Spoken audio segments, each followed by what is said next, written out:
Round 11 match was crazy between Gukesh Domaraju and Ding Liren. Gukesh started ready opening knight on f3, d5. That's how he played most of the games with white. c4, d4, and b4. It's pretty interesting opening to play, and here's many variations instead of playing d5. There's knight on f6, there's c5, there's g6, but Ding decided to play d5, c4, d4, and b4. It seems like it's equal position and would be better here Ding to play moves like c5 or knight on f6 or just g5, but g5 is really crazy move here. So move like c5 is good continuation here. Everything seems normal, but watch till the end what will happen.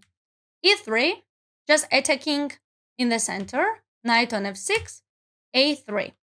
Well, I would say that e3 is not best move for white here. Moves like bishop b2 would be great as well to attack this pawn, but still, Gukesh played e3, which is still fine. Knight on f6, a3. Well, Gukesh is trying to protect b4, but would be also better to play b5 simply to just get this kind of position, and which is still equal. a3. Oh, before we continue game here, let's look these times.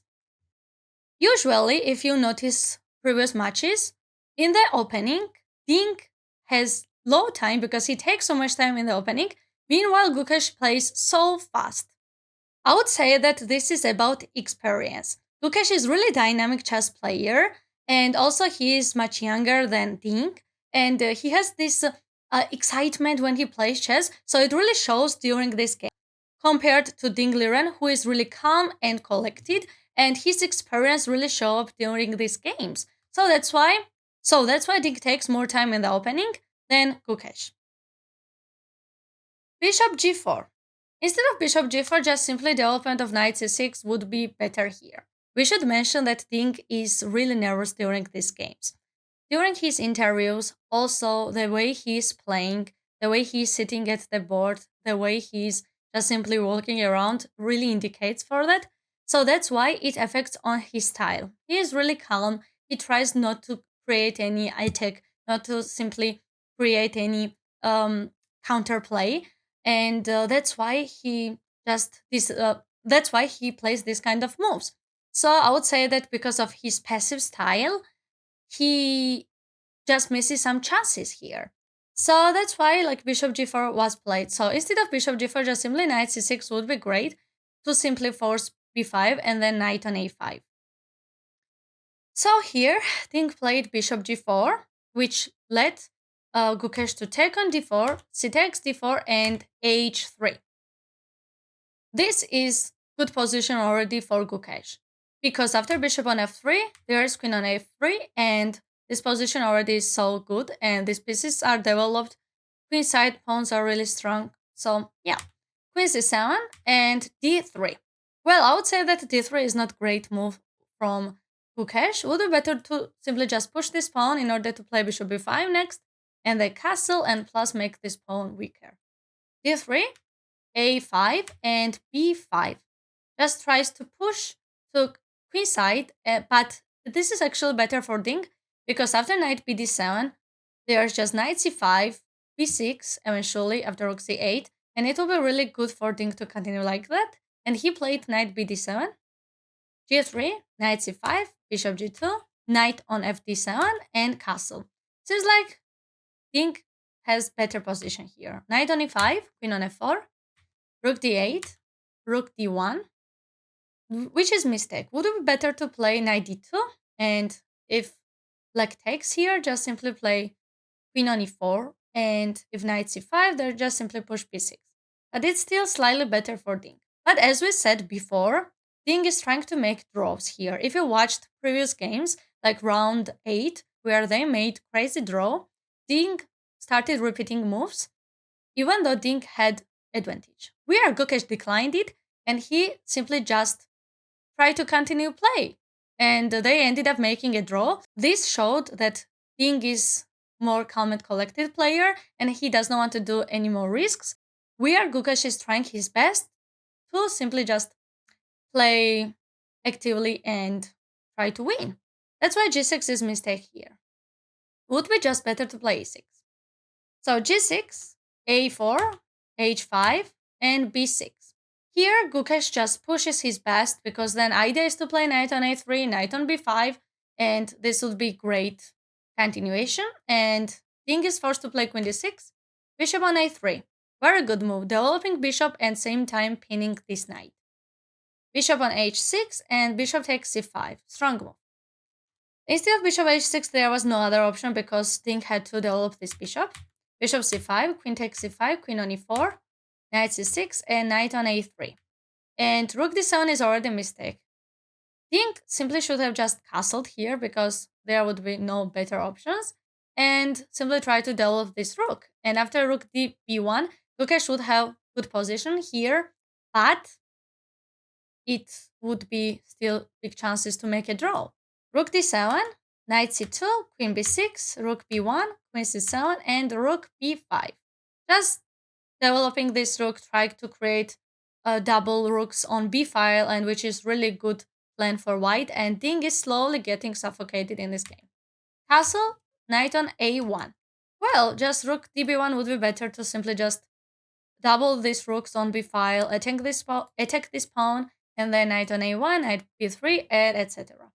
So you just play knight on a1, which is not mistake, but I think it's too early. Rook b8 was mistake. Instead of that, would be just better to play rook c8 and simply try to develop this piece. Rook b8, knight b3, and e6. Here, Ting made really big mistake, played e6. Look at this time. If you also watched previous games, and if you noticed that, as we said that Ting takes more time in opening and Gukesh plays it fast, when situation gets really critical, Gukesh started thinking so much. And now you can see that it's only 7-minute difference when before was like half an hour and more.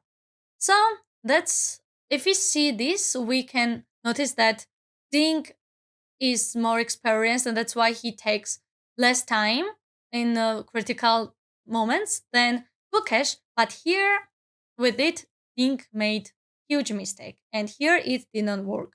So that's why he played e6. E6 has double exclamation mark because it allows Gukesh to play knight c5, which is absolutely strong move, attacking pawn on b7, attacking rook, and then next idea is to play rook b8.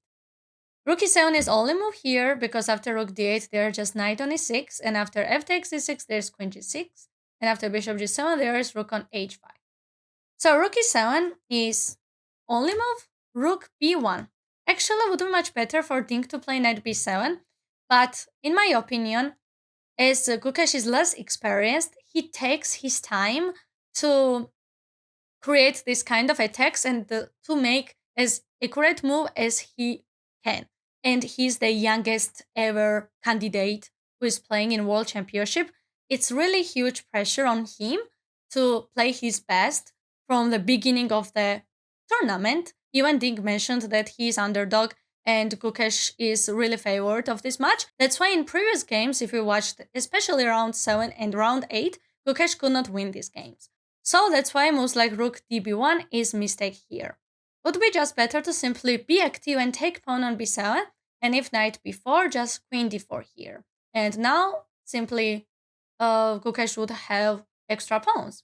But he played rook db1, which is not really a mistake, but after knight b4, here Ting might have more chances to make a draw after knight b7. And here Ting made super huge mistake, which made him lose a game. And I was so surprised when he played that, and most of chess players were surprised. It seemed like it was not Ting's day today, and he just played queen c8, which is just so shocking because he just blundered queen c6. If it takes queen c6, there's bishop takes c6, and if it takes, there's rook b8 and extra rook. And if it just, there's no any other options not taking. If it takes with pawn, there's rook b8, as we said. So anything is just simply lost for Ting. So it's really, really interesting how he blundered that. And especially he had enough time. And probably it shows that how tough is to remain stamina during these games, especially World Championship matches, how big pressure it is during this from people, from interviewers, from fans, and everyone around the world. So that's why This game was crazy for Ding and good win for Gukesh. Let's see how next matches will go and let me know in the comments who you think who is gonna win this championship, Gukesh or Ding. And if you liked the video, make sure to give thumbs up and subscribe my YouTube channel. Thanks for watching.